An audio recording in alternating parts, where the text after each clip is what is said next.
নমস্কার দর্শক বন্ধুরা, আজকের এই নতুন পর্বে জানাই আপনাদের স্বাগত। আজকের এই পর্বে আমি যে বিষয়ে আলোচনা করব এই ভিডিওতে তা হলো ইন্দিরা একাদশী কবে পড়েছে, তার সময়সূচি ও মাহাত্ম্য কথা। 2025 সালে কবে পালন করতে হবে পালন সহ পূর্ণাঙ্গ সময়সূচি। এই শ্রী ইন্দিরা একাদশীতে খাদ্যের বিধিনিষেধ জানবেন আজকের এই পর্বে। আশা করছি সকলে শ্রীকৃষ্ণ কৃপায় ভালো আছেন। আশ্বিন মাসের কৃষ্ণপক্ষের একাদশী হলো শ্রী ইন্দিরা একাদশী। যেহেতু ইন্দিরা একাদশী পিতৃপক্ষে পড়ে, তাই এই একাদশীকে একাদশী শ্রাদ্ধ বলা হয়ে থাকে। এই একাদশী উপবাস করলে সে ব্যক্তির পূর্বপুরুষরা যদি কোনো কর্মের ফলে নিম্নজনী লাভ করে থাকেন, তারা এই নিম্নজনী থেকে মোক্ষ লাভ করেন। ইন্দিরা একাদশী ব্রত 2025 সালে 17 সেপ্টেম্বর বুধবার বাংলার 1432 বঙ্গাব্দের ভাদ্র সংক্রান্তি দিন পালিত হবে। বন্ধুরা, এবার শ্রবণ করুন ইন্দিরা একাদশীর ব্রত মাহাত্ম্য কথা। ওম নমঃ ভগবতে বাসুদেবায়। জয় শ্রীকৃষ্ণ। রাধে রাধে। আশা করছি দর্শক বন্ধুরা এই ইন্দিরা একাদশীর ব্রত কথাটি শ্রবণ করে আপনাদের ভালো লাগবে। শুরু করছি শ্রী হরি বিষ্ণুর ইন্দিরা একাদশীর ব্রত কথা। হে কৃষ্ণ করুণা সিন্ধু দীনবন্ধু জগৎপথে গোপেশু গোপিকাকান্ত রাধাকান্ত নমস্তুতে। জয় শ্রীকৃষ্ণ। রাধে রাধে। একদিন যুধিষ্ঠির মহারাজ বললেন, হে মধুসূদন, আশ্বিন মাসের কৃষ্ণপক্ষিয়া একাদশীর কি নাম তা কৃপা করে বলুন। ভগবান শ্রীকৃষ্ণ তখন বলিলেন, হে রাজন, আশ্বিন মাসের একাদশী ইন্দিরা নামে পরিচিত। এই ব্রতের প্রভাবে মহাপাপ বিনষ্ট হয়। এমনকি কর্ম বিপাকে যারা নিম্নজনী লাভ করেছেন সেই পূর্বপুরুষদেরও উত্তম গতি লাভ হয়। এই একাদশীর মাহাত্ম্য শোনা মাত্রই সামবেদের যজ্ঞ ফল প্রাপ্ত হওয়া যায়। হে রাজন, এই একাদশীর মাহাত্ম্য কথা এবার মনোযোগ সহকারে শ্রবণ করুন। মাহিষ্মতি নগরে ইন্দ্রসেন নামে এক প্রসিদ্ধ রাজা ছিলেন। ধর্মবিধি অনুসারে রাজ্য পালনে তিনি বিশেষ খ্যাতি সম্পন্ন ছিলেন। তার বিপুল ধন সম্পত্তি ছিল। পুত্র পৌত্রাদি সহ তিনি সুখে রাজ্য পরিচালনা করতেন।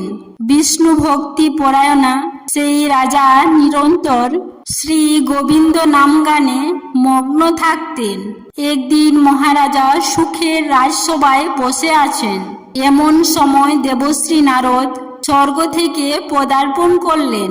তাকে দর্শন করে রাজা হাত জোড়ো করে উঠে দাঁড়ালেন। মুনিদেবকে প্রণাম করে আসন পদ্ম অর্ঘ্য সহকারে পূজা নিবেদন করলেন। তারপর বললেন, হে মুনিবর, আপনার দর্শন মাত্র আমার 5 যজ্ঞের ফল লাভ হয়েছে। এখন আপনার আগমনের কারণ জানিয়ে আমাকে কৃতার্থ করুন। দেবশ্রী নারদ তখন বললেন, হে মহারাজ, অতি বিস্ময়কর কথা একটি শ্রবণ করুন। আমি এক সময়ে যমলোকে গিয়েছিলাম। সেখানে যমরাজের সভায় বহু পূর্ণকারী আপনার পিতাকে দেখলাম। ব্রতভঙ্গ পাপে তাকে সেখানে যেতে হয়েছে। হে রাজন, আপনার পিতা যে সংবাদ প্রেরণ করেছেন আমি এখন তা আপনাকে বলছি। তিনি বললেন, হে ঋষিবর, মাহিষ্মতির ইন্দ্রসেন রাজা আমার পুত্র। তাকে বলবেন যে আমি বহু পূর্ণ অনুষ্ঠান করলেও কোনো কারণবশত জমালয়ে আসতে বাধ্য হয়েছি। আপনি কৃপা করে তাকে সর্ব পাপনাশক ইন্দিরা একাদশীর ব্রত পালন করতে বলবেন। সেই ব্রতের প্রভাবে আমি নিষ্পাপ হয়ে স্বর্গলোকে যেতে পারব।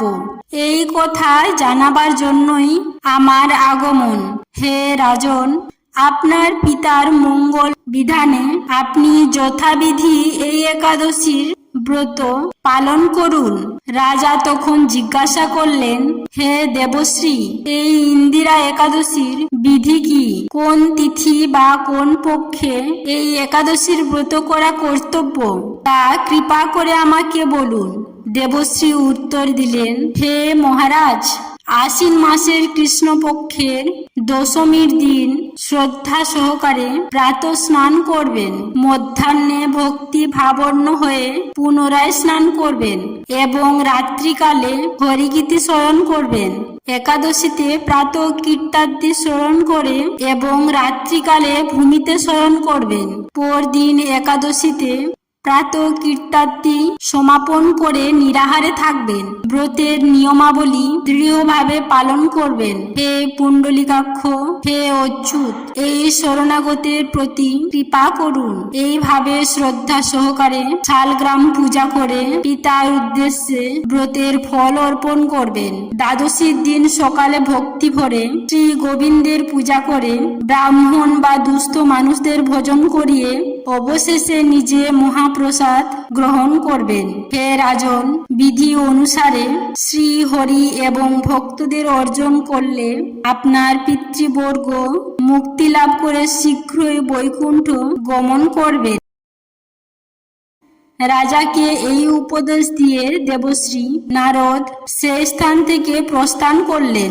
রাজা ইন্দ্রসেন মুনিবরের উপদেশ অনুসারে পুত্র পরিজন সহ ভক্তি সহকারে এই ইন্দিরা ব্রতের অনুষ্ঠান করলেন।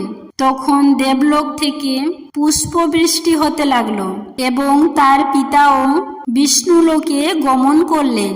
এরপর রাজা ইন্দ্রসেন নিজ পুত্রকে রাজ্যভার অর্পণ করে নিজেও বিষ্ণুলোকে ফিরে গেলেন। এই ইন্দিরা একাদশীর মাহাত্ম্য পাঠে ও শ্রবণে মানুষ সকল পাপ মুক্ত হয়ে বিষ্ণুলোক প্রাপ্ত হয়। এই বলিয়া ভগবান শ্রীকৃষ্ণ এই ইন্দিরা একাদশীর ব্রত মাহাত্ম্য কথাটি সমাপ্ত করলেন।